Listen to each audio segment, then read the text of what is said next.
ماں باپ نے جینے کے ہمیں ڈھنگ سکھائے، ڈھنگ سکھائے، ماں باپ نے جینے کے ہمیں ڈھنگ سکھائے۔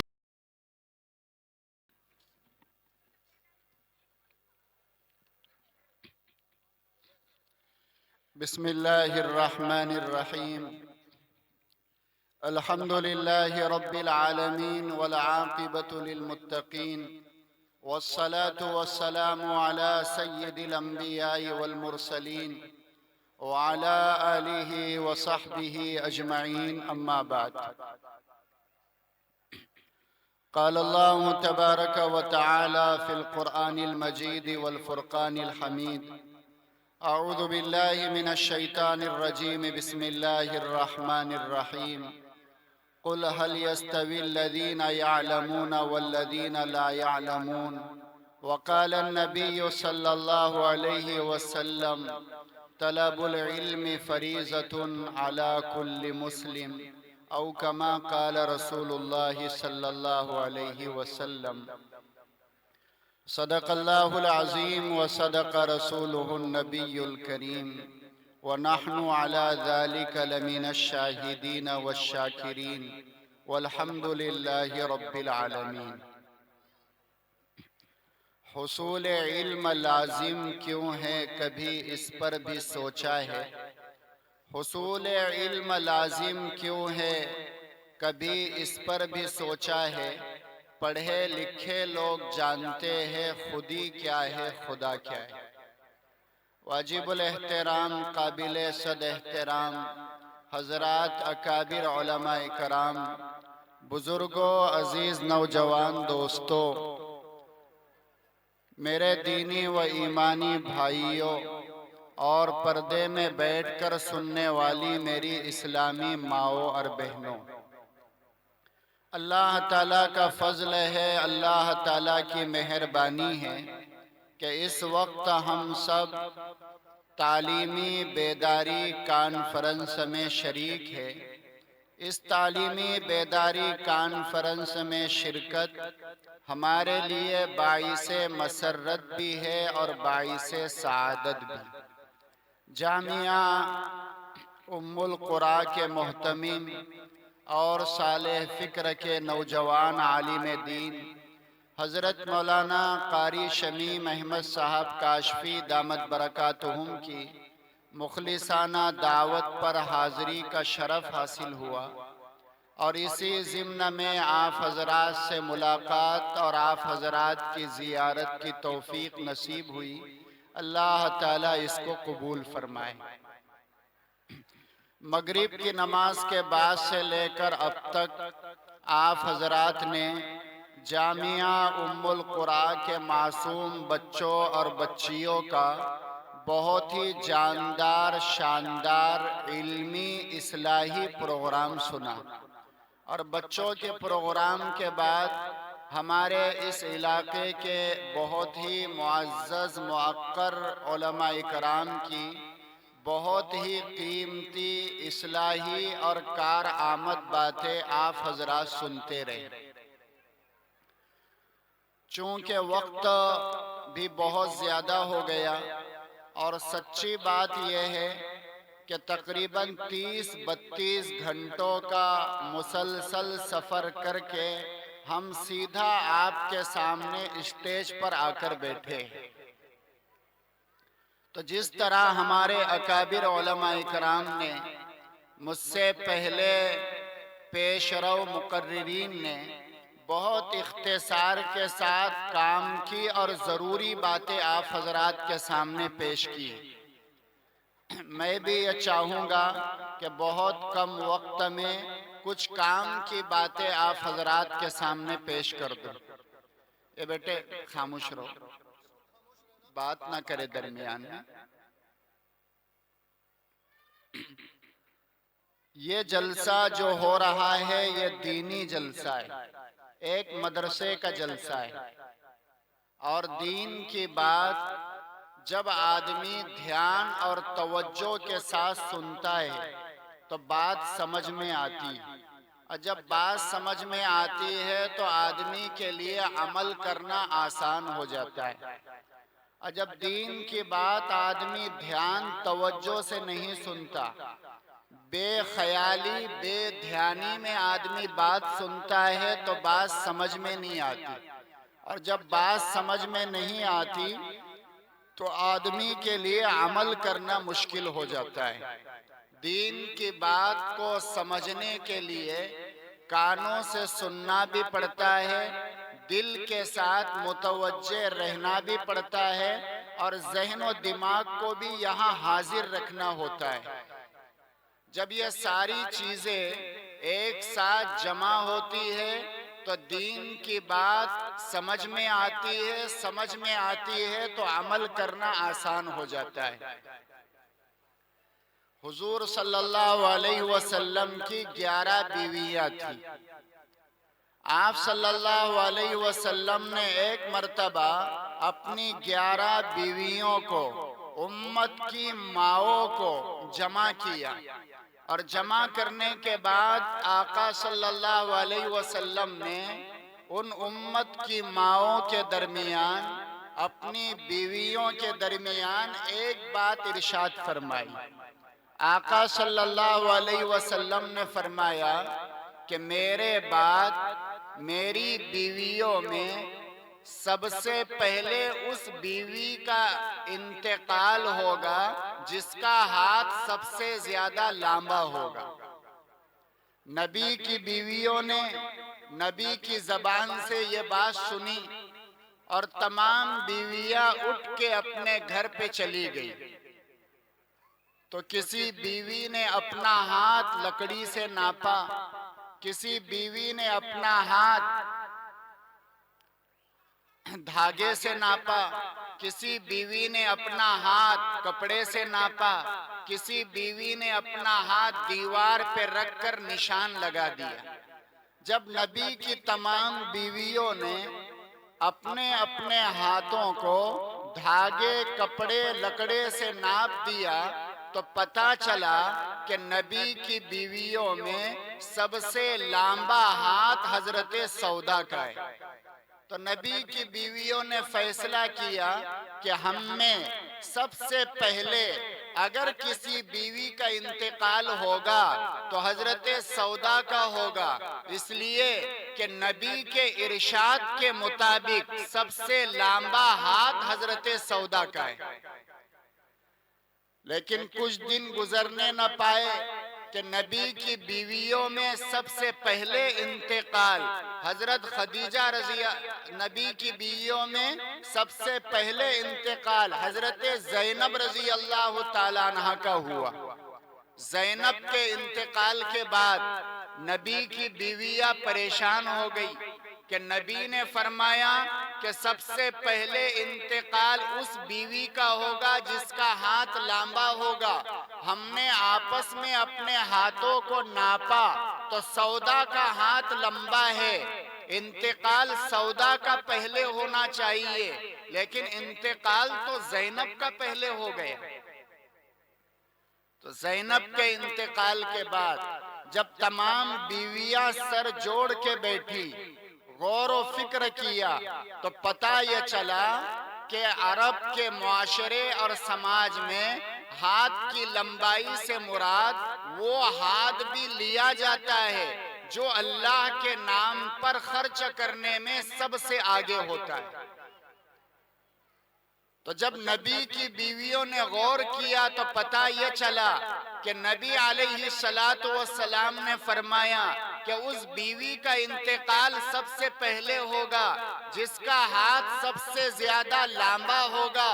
تو اس ہاتھ سے مراد ہڈی اور گوشت والا ہاتھ نہیں ہے، نبی کے فرمان کا مطلب یہ ہے کہ جس بیوی کا ہاتھ اللہ کے نام پر خرچ کرنے میں سب سے لمبا ہوگا اس کا انتقال سب سے پہلے ہوگا۔ تو نبی کی بات کو سمجھنے کے لیے نبی کے گھر کی بیویوں کو، امت کی ماؤں کو اتنی محنت اور مشقت کرنا پڑی، اور ہم چاہتے ہیں کہ کھڑے کھڑے پڑھے پڑھے دین کی بات ہمارے سمجھ میں آئے تو یہ نہیں ہو سکتا۔ اب دھیان اور توجہ کے ساتھ سنو کہ ہم کہنا کیا چاہتے ہیں۔ اللہ تعالیٰ نے ہمیں جس عظیم الشان دین کی دولت سے سرفراز فرمایا ہے وہ دین اسلام ہے۔ دین اسلام اللہ تعالیٰ کا پسندیدہ دین ہے۔ دین اسلام دنیا میں سب سے اچھا، سب سے سچا اور کامل اور مکمل دین ہے۔ دنیا میں سینکڑوں مذاہب پائے جاتے ہیں، لیکن ان تمام مذاہب میں دین اسلام کو اللہ تعالیٰ نے عظمت اور فوقیت حاصل، اللہ تعالیٰ نے اس دین کو عظمت اور فوقیت دی۔ اے بیٹے باتیں مت کرو درمیان میں۔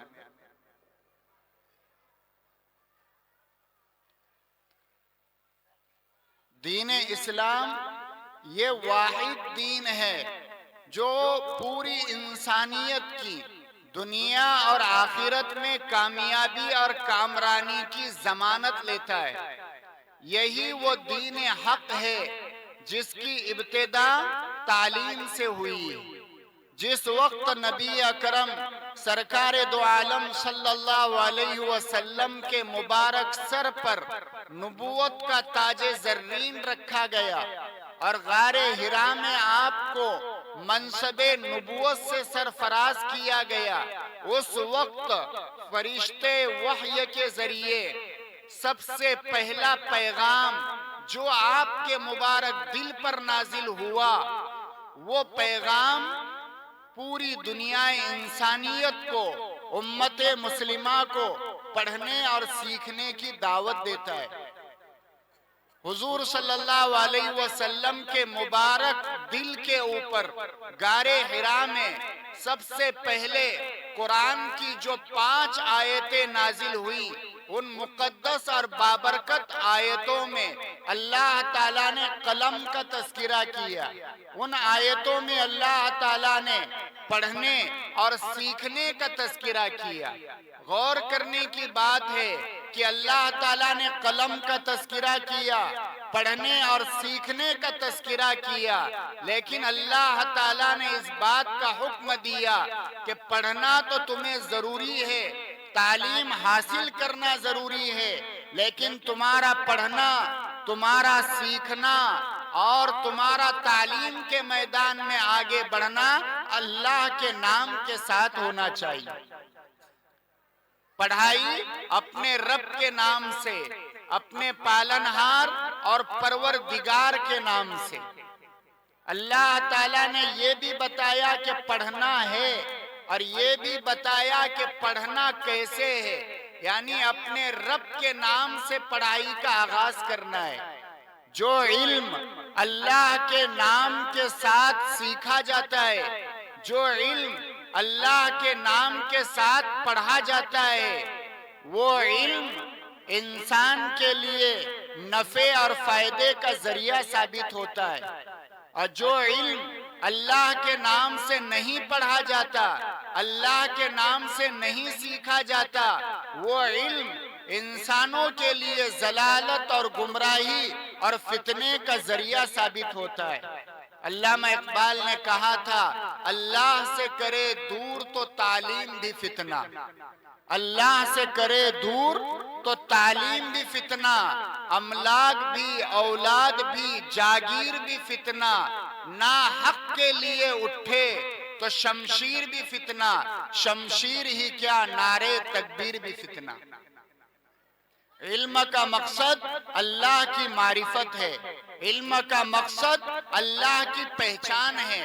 شیخ سعدی علیہ الرحمہ نے کہا، پیے علم چو شمع باید گداخت کہ نتوا علم خدا را شناخت۔ پگھلنا علم کے خاطر مثال شمع زیبا ہے، بغیر اس کے نہیں جان سکتے تم خدا کیا ہے۔ اللہ کی پہچان علم کے ذریعے حاصل ہوگی، اللہ کی معرفت علم کے ذریعے حاصل ہوگی۔ جو آدمی تعلیم یافتہ نہیں ہوگا، جس کے دامن میں علم نہیں ہوگا، وہ اپنے رب کو، اپنے خدا کو نہیں پہچان سکتا۔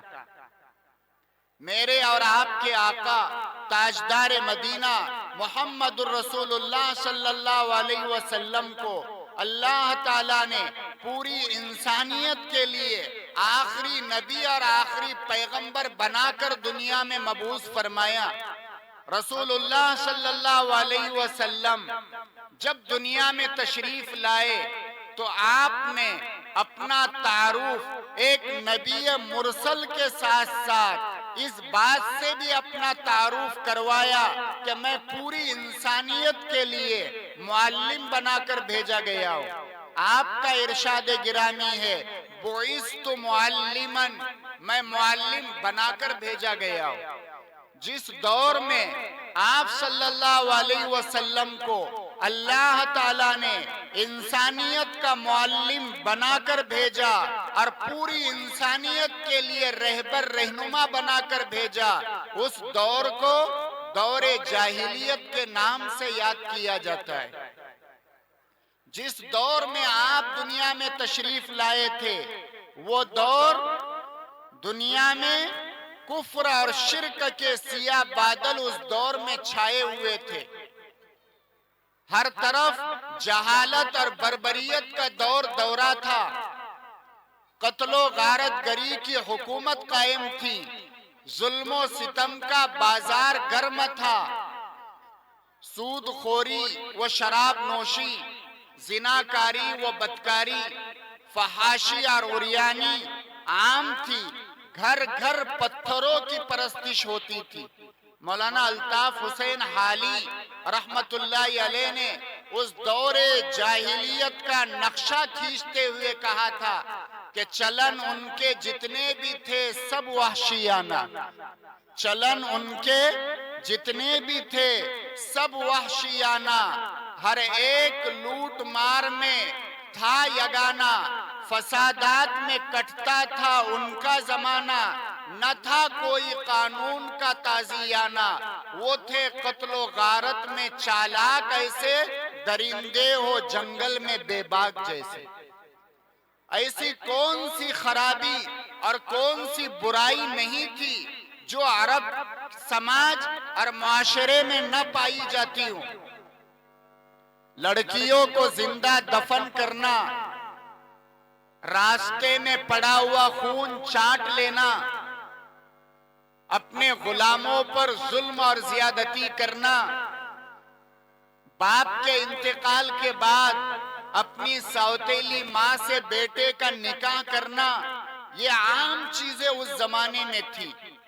ایسے بھیانک اور سنگین زمانے کے حالات کو بدلنا اتنا آسان کام نہیں تھا، لیکن محمد الرسول اللہ صلی اللہ علیہ وسلم نے کلام الہی اور پیغام ربانی کے ذریعے اس سماج اور معاشرے میں ایسا زبردست انقلاب پیدا کر دیا کہ آج پوری دنیا انسانیت اس سماج اور معاشرے کی دوسری مثال پیش کرنے سے عاجز اور قاصر ہے۔ حضور صلی اللہ علیہ وسلم کے دامن میں جو بھی آیا، جس نے بھی آپ کی تربیت سے حصہ پایا، وہ نہ جانے کیا سے کیا ہو گیا۔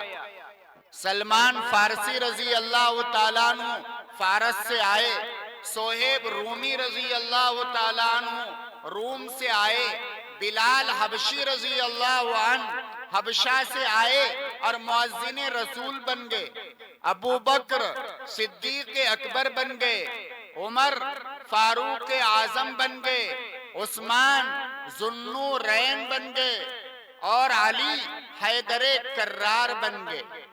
اکبر الہ آبادی نے کہا، درفشانی نے تیری قطروں کو دریا کر دیا، درفشانی نے تیری قطروں کو دریا کر دیا، آنکھوں کو بینا کر دیا، دل کو روشن کر دیا، خود نہ تھے جو راہ پر اوروں کے ہادی بن گئے، کیا نظر تھی جس نے مردوں کو مسیحا کر دیا۔ جو قوم